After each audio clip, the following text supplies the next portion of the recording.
Ijambo ry'umunsi. Imana irashaka ko utsinda. Kugira ngo ubashe gusobanukirwa neza ibi, soma mu Bakorinto ba mbere igice cya 15 kuva ku murongo wa 57 kugeza ku murongo wa 58. Twese turabyemera, ubuzima bujya bugorana, ibiduhangayikisha umunsi ku wundi, gutenguha mu rukundo kenshi, kutabona ibyo twari twiteze ndetse n'ibindi nk'ibyo. Ese ni gute duhuza ibi tubabaza ndetse n'igitekerezo cy'uko Imana yifuza yuko dutsinda? Kugira ngo tuze kuza kumva neza ibi ngibi, hari ingingo zitandukanye turi buze kugenderaho. Ingingo ya mbere ni umugambi ndetse n'intego. Ijambo ry'Imana rivuga yuko hari umugambi Imana ifite kuri buri muntu wese wayo wo kwisi, ndetse ko buri wese yaremewe impamvu.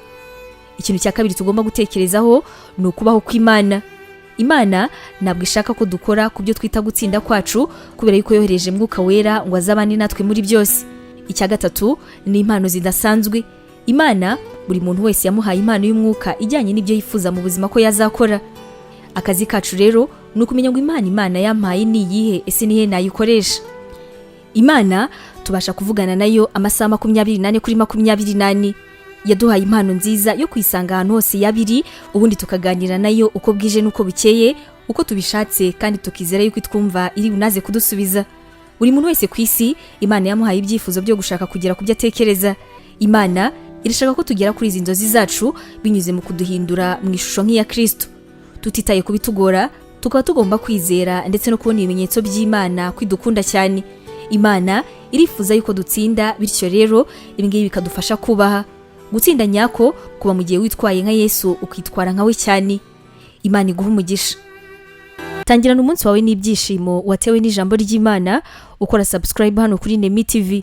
Biroroshye cyane, ni gukanda kuri ako kantu k'umutuku ubona, ubundi ikintu cyose dushyizeho ukaba wa mbere kukireba. Ntugacikwe n'ijambo ry'Imana tukugezaho umunsi ku munsi. Komeza ubane natwe.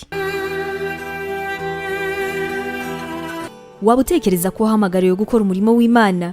Wifuza inyigisho zacu se zisohoka buri munsi zagufasha mu buzima bwawe, cyane cyane zigukomeza mu bibazo? Umva wifuza kwiga ibijyanye na teolojiya, ukamenya ijambo ry'Imana, intwaro yagufasha mu buzima? Duhereye kuri iki kibazo cya nyuma, niba igisubizo cyawe ari yego, ngufitiye inkuru nziza cyane. Iyi nkuru nuko tugufitiye ishuri rya teolojiya kandi wigira ku buntu. Mu ishuri ryacu harimo porogaramu zitandukanye zirimo nka pastoral studies, aribwo buryo wakwiga kuba umuvugabutumwa mwiza cyane. Tugufitiye kandi biblical studies, ariyo masomo atandukanye ya Bibiliya, ndetse na Christian counseling, inama za Gikristo zifasha gukomeza imitima. Kugira ngo usobanukirwe biruseho, wasura urubuga rwacu arirwo wa@nemibibleinstitute.com, cyangwa se nanone ukaba watwandikira kuri WhatsApp kuri izi nimero 141 232 650 34. Wanatwandikira kandi kuri email yacu ariyo nemevangelism@yahoo.com. Imana iguha umugisha.